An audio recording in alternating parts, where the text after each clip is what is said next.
કોઈ પણ દીકરી લગ્ન કરીને જ્યારે સાસરે જાય ને તો બોસ સૌથી વધારે એડજસ્ટમેન્ટ એણે જ કરવું પડે છે અને કરવું પણ પડે. એનું કારણ કે એ એક વ્યક્તિ સામા ઘરે જાય છે, એટલે કે એક વ્યક્તિના લીધે બધા પોતપોતાના વિચાર, રીત રિવાજ, ડેલી રૂટીન એ લોકોનું ના બદલે. એના માટે એ દીકરીએ થોડાક ટાઈમની અંદર એ ઘરનો ટાઈમિંગ, જમવાનું, રહેણી કહેણી બધું જ શીખવું પડે છે. પણ અફસોસની વાત એ છે કે આપણે એને એ જગ્યાએ એડજસ્ટ કરતા શીખવાડીએ છીએ કે જે જગ્યાએ એણે નથી કરવાનું.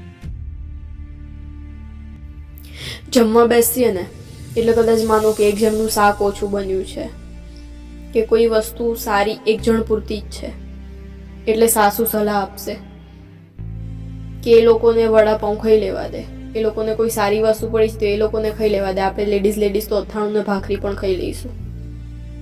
શું કામ?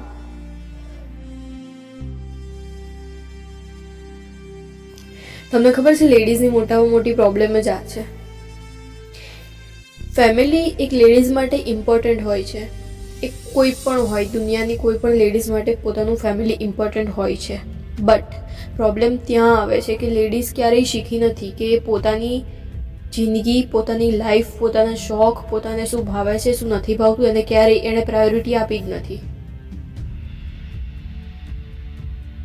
અફસોસની વાત એ છે કે જ્યારે જમવા બેસે ને ત્યારે સાસુ એને શીખવાડે છે કે પેલા બધાને સારું છે તો એ બધાને જમી લેવા દે, આપણે તો અથાણું ને ભાખરી ખાઈ લઈશું.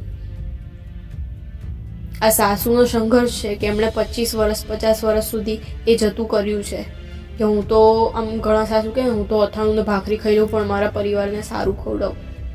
શું કરવા? તમારા પરિવારને પણ સારું ખવડાવો અને તમે પણ સારું ખાઓ.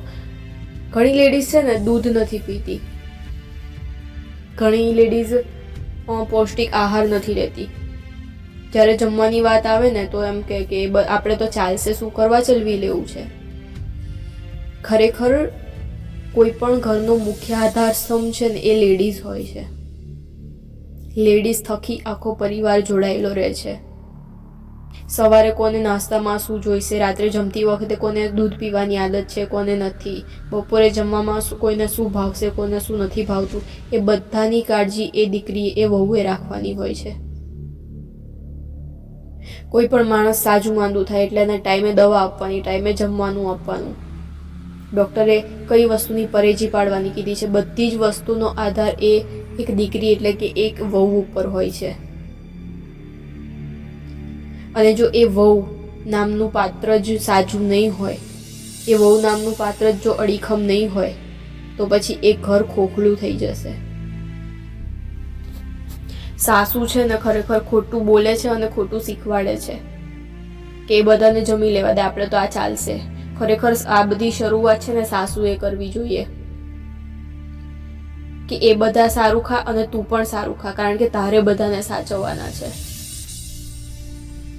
પોતાને મેં આટલા વર્ષોથી આમ કર્યું છે, મેં આટલા વર્ષોથી તેમ કર્યું છે, આના ભાષણ આપીને જે ઘરનો મુખ્ય આધારસ્તંભ હોય છે ને એને ઘરના વડીલો ક્યારેક ખોખલું કરી નાખતા હોય છે.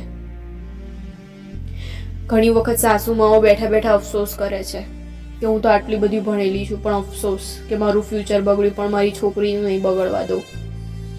અને એ જ સાસુમાઓ, એ જ માતાઓ આશા રાખે છે કે મારી વહુ જોબ ના કરીને ઘરે બેસે, ઘર સંભાળે.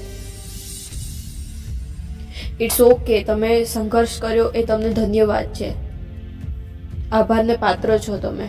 પણ જે વસ્તુ તમે કરી એ જ આશા તમે તમારી વહુ પાસેથી, જો તમે એ આશા તમારી દીકરી પાસેથી નથી રાખી શકતા તો પછી એ આશા તમારી વહુ પાસેથી શું કામ રાખો છો?